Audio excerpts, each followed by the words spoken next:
बहुत समय तक विजेंद्र को ये पता ही नहीं चला कि जो मेरे साथ हो रहा है ये नॉर्मल नहीं है।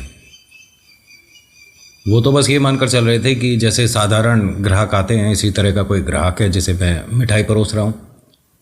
इनके साथ क्या हुआ था विस्तार से बताता हूँ। सबसे पहले नमस्कार, जय भोले, मैं नितिन। ये है चाचा के फैक्ट्स, कहानियाँ सुनाता हूँ। अगर आपके पास भी कोई ऐसा एक्सपीरियंस है तो शेयर करिएगा। थोड़ा वक्त लगता है लेकिन हर किसी की कहानी को हम सच मानकर अपलोड करते हैं। तो कोई आपसे सवाल जवाब नहीं किया जाएगा और ये वाला तो बिल्कुल नहीं पूछा जाएगा क्या वास्तव में ये सब हुआ था, रियलिटी में ये एग्जिस्ट करती हैं क्या चीज़ें। कुछ नहीं सवाल करेंगे, जैसा आप कहानी भेजेंगे वैसा हम सुना देंगे। अभी फ़िलहाल चैनल का इंट्रो, उसके बाद आकर सुनाता हूँ। कहीं नहीं जाना, पूरी कहानी सुनना। जय भोले।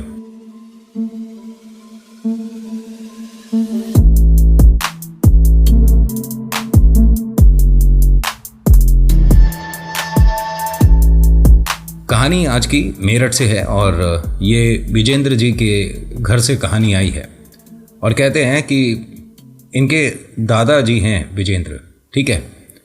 और उन्होंने जितनी बातें शामिल करी अपने बच्चों के साथ, जितनी बताई उतनी ही मैं आपको यहाँ से वैसे वैसे बताने की कोशिश करूँगा। ये हो सकता है कि आज की कहानी में आपको भरपूर डर ना मिले, लेकिन मैं यहाँ डराने नहीं, जिसके साथ जो हुआ है वो विस्तार से बताने को बैठता हूँ। विजेंद्र जी रहने वाले मेरठ के एक अच्छी खासी छोटी सी और बहुत पुरानी दुकान के मालिक। ये मिठाई की दुकान है। यहाँ पर तकरीबन 3-4 लड़के काम करते हैं। काउंटर पे, गले पे मतलब, यही बैठते थे। और इतने पैसों का हिसाब किताब अच्छा था और इतने व्यस्त होने के बावजूद ये इमरती और जलेबी खुद ही बनाया करते थे। लड़के इनके पास समोसे के लिए, बर्फ़ी के लिए या बाकी और मिठाइयों के लिए भरपूर थे। और बस इनकी स्पेशलिटी थी और इनका मन भी था कि इमरती और जलेबी ख़ास तौर से मैं ही बनाऊंगा। और डेली बनाते थे, उतना बनाते थे जितना ये कंज्यूम हो जाता था। एक बार की बात है, जब ये दुकान बढ़ा रहे थे, दुकान बंद कर रहे थे, तभी एक तकरीबन कहते हैं कि उससे ऊंची हाइट का मैंने आदमी आज तक अपने जीवन में नहीं देखा। 8-9 फीट ऊंचा एक आदमी जिसने कुर्ता पजामा पहन रखा था और ऐसा लग रहा था जैसे आज ही खरीदा हो ये कुर्ता पजामा और आज ही पहन कर आया है। एकदम नया, साफ सुथरा, कोई उस पर दाग धब्बा निशान नहीं। और काफ़ी चमकदार चेहरा, बड़ी बड़ी आंखें और उस पर काजल लगा रखा है। एक लंबी सी टोपी पहनता था वो आदमी। हाथ में एक पान की वो जो आती है ना, रखने की पानदान, ठीक है, एक वो रहता था। और एक छोटी सी कोई माला रहती थी जिसे हाथ में बस वो ऐसे ऐसे घुमाता रहता था। वो स्पष्ट याद है मुझे, जैसे इनके दादाजी कहते हैं। विजेंद्र जी को एकदम स्पष्ट याद है उस आदमी को, जब पहली बार इन्होंने देखा था उस पर से नज़र नहीं हट रही थी। दुकान में जब वो अंदर आया तो उसे झुक कर आना पड़ा था, इतनी ऊंची उसकी लंबाई थी। विजेंद्र जी कहते हैं उसकी कड़कदार भारी सी आवाज़ और उसका ये कहना कि मेरे पास छुट्टे नहीं हैं लेकिन मिठाई खाने का बहुत मन था, क्या आपके पास मिलेगी? तो बस मैंने ये कहा कि मिठाई की दुकान में मिठाई नहीं तो और क्या मिलेगा, आप बताइए क्या खाना है आपको। तो उसने बस जलेबी का वो जो हमारा एक बर्तन था उसमें एक पीस रखा था। तो कहते हैं कि बस ये खिलवा दीजिए। उन्होंने कहा लेकिन ये तो सिर्फ एक पीस है और ये भी ठंडी हो गई है। आप एक काम करिए, रुकिए, मैं आपके लिए क्या गरम तल दूँ? उन्होंने कहा आपने इतनी बड़ी बात बोल दी, मेरा मन खुश हो गया। आपका नाम क्या है? विजेंद्र जी ने बताया कि आप शायद मोहल्ले में पहली बार आए हैं, यहाँ सभी लोग जानते हैं और मैं बहुत पुराने ज़माने से यहाँ पर हूँ। मेरे पापा दादा भी यहाँ पर मिठाई की दुकान करा करते थे, नाम विजेंद्र है। उन्होंने कहा विजेंद्र जी आपसे मिलकर बहुत अच्छा लगा और ये कहना ही बहुत बड़ी बात है कि मैं आपके लिए ताज़ी मिठाई का काम कर देता हूँ, मुझे बहुत अच्छा लगा। इन्होंने वो मिठाई का पीस एक वो जो डोंगा होता है उसमें करके दिया। इन भाई साहब ने खाया नहीं। विजेंद्र जी ने 2 बार 3 बार 4 बार बोला आप इसे खाइए तो सही। उस आदमी ने बस जलेबी को अपने चेहरे तक लाया और एक स्मेल करी बहुत तेज़ी से और कहता है कि इसकी सुगंध इतनी अच्छी है, स्वाद कितना अच्छा होगा। और मेरे पास खुले पैसे नहीं हैं मैं कल इसका हिसाब कर दूँगा। उन्होंने कहा ठीक है, कोई बात नहीं, इतनी मिठाई तो हम भी चलते फिरते खा लेते हैं, सोच लूँगा किसी यार दोस्त ने खा ली। ये वापस रुक गया दुकान में। जैसे ही उन्होंने बोला ना विजेंद्र जी ने कि सोच लूँगा किसी यार दोस्त ने खा ली, तो वो रुक कर इनकी तरफ बिना देखे बोलता है, तो आप मुझे अपना दोस्त समझ रहे हो? विजेंद्र जी एकदम कहते हैं कि देखिए मेरा वो मतलब नहीं है, आप नाराज़ मत होइए, गुस्सा करने का मेरा क्या मतलब है भाई, ग्राहक आप भगवान का रूप है। इसने जैसे ही ये सुना कि ग्राहक भगवान का रूप है, जलेबी वो जो थी वो बाहर फेंक दी। विजेंद्र जी को बड़ा अजीब लगा। एक एक चीज़ जो ऐसी ऐसी हुई है ना, वो मैं आपके साथ बोल रहा हूँ, जो इनके साथ जैसा जैसा बताया गया वैसा शामिल कर रहा हूँ, और कोशिश करूँगा कि शब्द भी उनके जो रहे होंगे उस वक्त वही मैं यहाँ से आपको बताऊँ। और ये कहानी उनके ही 3 घर के जो सदस्य हैं उन्होंने बताई है, एक ही भाग में है, ज़्यादा लंबी नहीं है, तो आप कृपया करके डिसलाइक का बटन ना दबाइएगा। मैं कोशिश कर रहा हूँ कि एक ही भाग में कहानियाँ आपको परोसी जाएँ, और बीच में वो जो मैं बहुत कुछ टिप्स वगैरह देने लग जाता हूँ वो नहीं दूंगा। एकदम जैसे सब लोग कहानी सुनाते हैं, आप कहानी सुनने आते हैं, मैं वही काम करूँगा। विजेंद्र जी यहाँ इससे पहले उस आदमी से कुछ कहते वो चला गया। दुकान में इस वक्त इनके साथ एक लड़का रुकता था जब दुकान बंद करते थे। उससे पहले लड़के धीरे धीरे अपने अपने समय से चले जाते थे। उसने कहा लाला जी ये आदमी कुछ अजीब नहीं था। उन्होंने कहा होते हैं कुछ लोग मनमौजी, मिठाई खाने का मन था और फेंक कर चला गया। कोई बात नहीं बेटा, एक काम कर, उस मिठाई को उठाकर साइड में कर दे, किसी के पैर वैर में आएगी। ये लड़का उस मिठाई को देखने गया तो वहाँ जलेबी थी नहीं, सिर्फ उसकी चाशनी सी थी, वो जो डोंगा सा था ना कागज़ का। वो कहता है लाला जी यहाँ अभी कोई कुत्ता बिल्ली भी नहीं आए, उस आदमी ने हम दोनों के सामने जलेबी फेंकी थी, वो गई कहाँ? इन्हें समझ नहीं आया। खैर कोई बात नहीं, ये इनके साथ आज इतना ही हुआ था। घर आते हैं, अपनी पत्नी को बच्चों को बताते हैं, सब ने बड़ा इंटरेस्ट लेके बात सुनी और हंस हंस कर बोलते हैं कि क्या पता कोई मूर्ख हो, मन चला हो, मिठाई खाने का मन है, आए पैसे नहीं है, वैसे ही खिला दो, मुफ्त में खिला दो, और आपने कुछ बात करी तो फेंक दी। उन्होंने कहा कि सारी बातें ठीक हैं, उसने हमारे सामने मिठाई फेंकी थी, लेकिन जब मैंने लड़के से बोला कि जाके उसे साइड कर दे तो वहाँ मिठाई थी नहीं, इतनी देर में कहाँ चली गई। खैर कोई बात नहीं, खाना खाते हैं, सो जाते हैं। इनको रात में बार बार वो आदमी दिखे, बार बार नींद उछट जाती थी और जाग जाते थे। कभी अपने कमरे में एक कोने में वही आदमी की आकृति दिख रही है, मतलब उसकी परछाई दिख रही है। ये अपनी धर्मपत्नी को उठाते हैं और बोलते हैं कि मुझे डर लग रहा है, वो आदमी न जाने मुझे क्यों दिख रहा है, बार बार दिख रहा है, क्या वो डरावना था?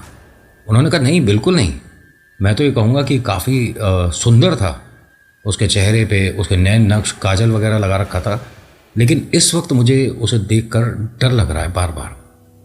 उन्होंने कहा कोई बात नहीं, आप थोड़ा उसके बारे में ज़्यादा सोच रहे हो इसलिए दिमाग में बात अटक गई है, कोई नहीं, धीरे धीरे आप सोने की कोशिश करो, सब सही होगा। ये सो जाते हैं। सुबह आँख खुलती है 6 सवा 6 बजे, अपना दिनचर्या करते हैं, दुकान के लिए निकल जाते हैं। पूरा दिन ठीक ठाक सेल रही, सब कुछ ठीक रहा। दुकान बढ़ाने ही वाले थे, मतलब शटर गिराने वाले थे। वो आदमी दोबारा से आता है।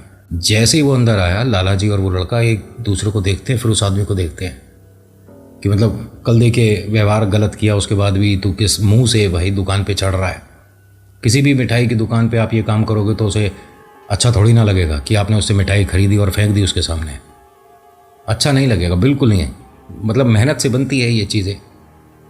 जैसे ही वो अंदर आया तो लाला जी कुछ बोलते इससे पहले जो दुकान पे लड़का काम करता है उसने बोल दिया कि भाई साहब आज हमारे पास जलेबी नहीं है, कोई मिठाई नहीं है। उसने कहा कि अरे आप गुस्से में हो शायद, मैं तो कल के पैसे देने आया था।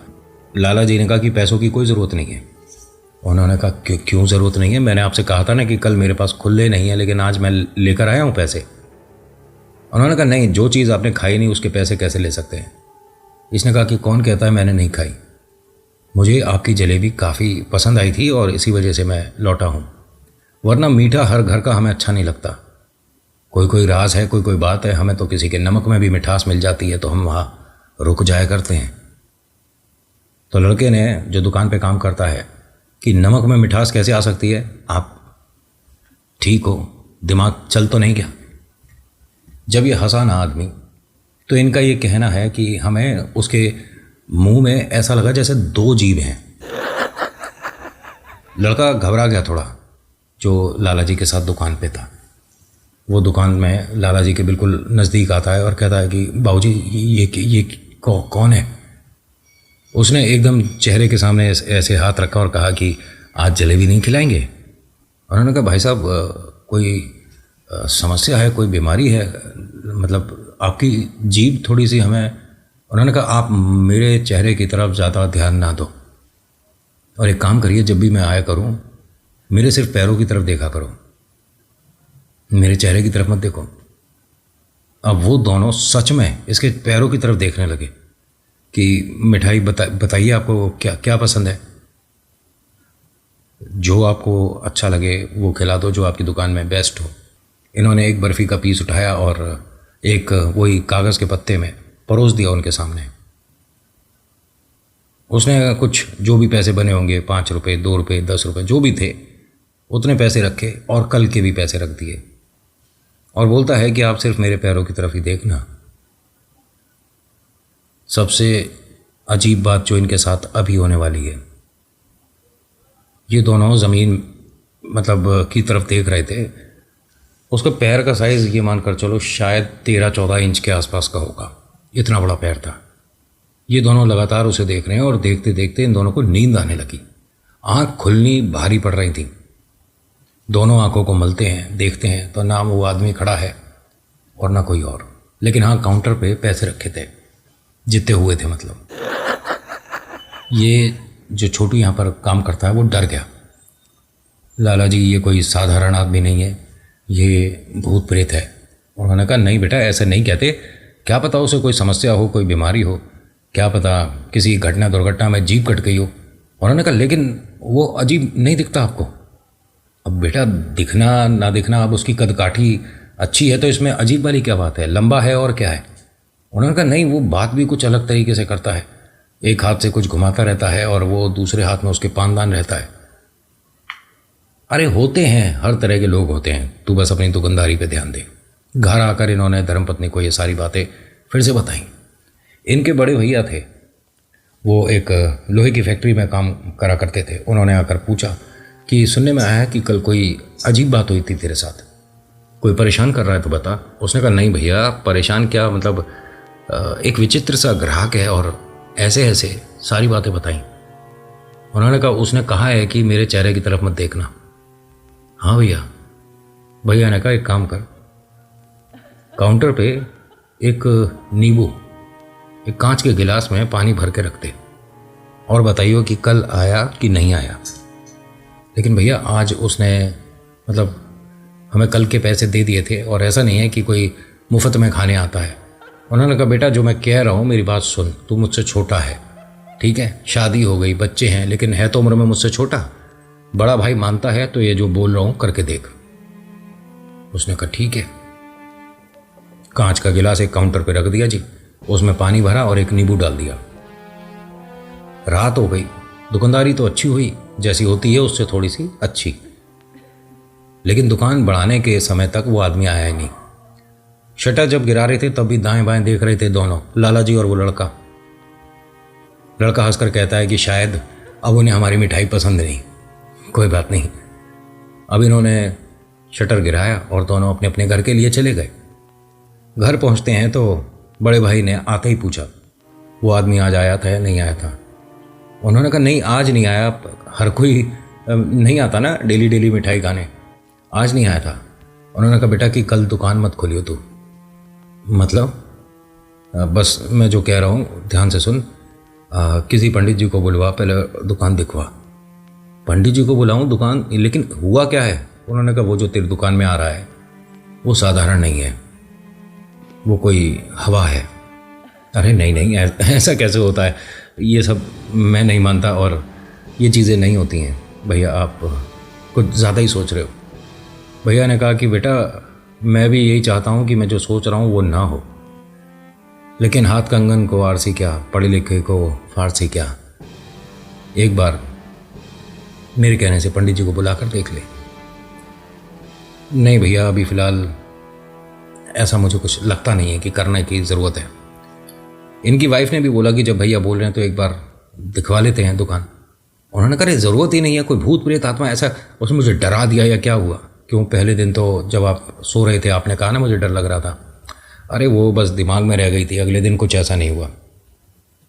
अगला दिन हुआ तो छोटू ने पूछा कि भैया लाला जी ये गिलास में नींबू रखा हुआ है, इसका क्या करें? तो उन्होंने कहा एक काम कर, अभी कोई मांगने वाला आएगा तो उसे नींबू दे दियो, गिलास धो के अंदर रख दे।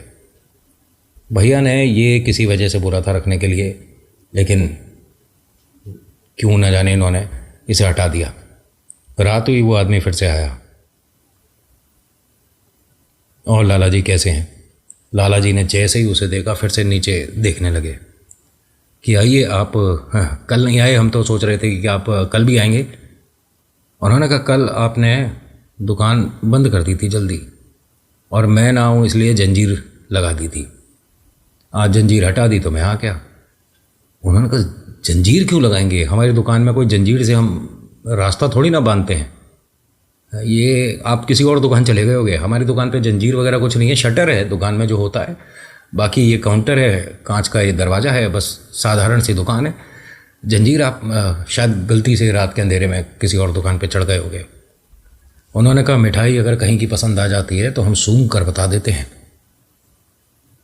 आपने कल हमारे लिए बाधा लगाई थी, अगर आप चाहते हो कि हम नहीं आए तो हम नहीं आएंगे। उन्होंने कहा कोई भी दुकानदार ऐसा नहीं होता जो कि अपने ग्राहक को ये बोल दे कि आप कल से मत आइए। क्यों नहीं आइए, आप खूब आइए।